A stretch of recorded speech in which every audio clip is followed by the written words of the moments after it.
तब्बल 3 प्रहर उलटून गेलं तरी सुद्धा सुरूच आहे.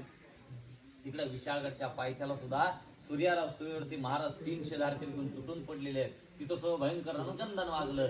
सह्याद्रीनं नेसलेला हिरवा शालू अख्खा रक्तरंजित झाला आणि विशाळगडच्या पायथ्याचा सगळा भयंकर नरसंहार विशाळगडचे आपले किल्लेदार झुंजारराव पवारांनी वरून पाहिला. किल्लेदार झुंजारराव पवारांनी खाली कुमक पाठवली. सैन्य खाली पाठवण्यात आलं. सूर्याराव सूर्याची कोंडी फोडण्यात आली. जसवंतराव पालनकरांचा पाडाव झाला आणि किल्लेदार झुंजारराव पवारांना महाराजांनी फरमान सोडलं, किल्लेदार मुंडा दरवाजावरती जवान माझ्या बाजीला पहिली 3 तोफांची सलामती कळवा. आम्ही सुखरूप पावते झालो. बाजी प्रबंधात पळू द्या. बांदल सेना इशारतीची वाट पाहते. लगभग 3 तोफांची सलामत व्हावी. फरमान सुटलं. फरमान मान्यही झालं.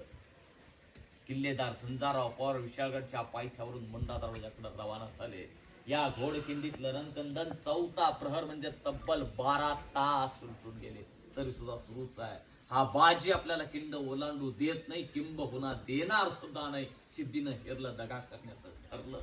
दगा झाला. रणसंग्राम नीती मोडीत काढण्यात आली. रणसंग्राम नीती मोडीत काढली आणि नेमबाजाला इशारत सिद्धीनं केली.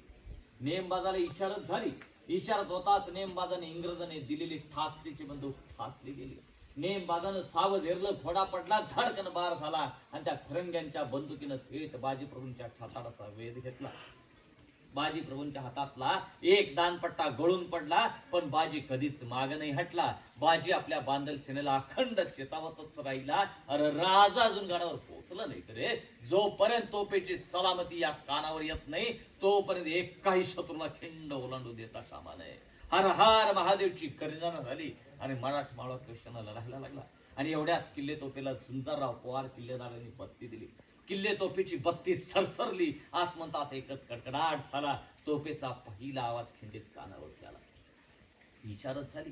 इशारतीचा पहिला आवाज खिंडीत कानावरती आला. बाजीप्रभू आडवा झाला. बाजी कोसळला. दुसराही दानपट्टा हातातून सोडला आणि बाजी गरजला, अहो साहेब तुम्हाला दिलेलं वचन आज आम्ही पूर्ण केलं. अहो साहेब तुमच्या शोभा बाळाला विशाळगडी सुखरूप पोचत केलं. अगदी केसालाही धक्का नाही लागू दिला. अहो साहेब.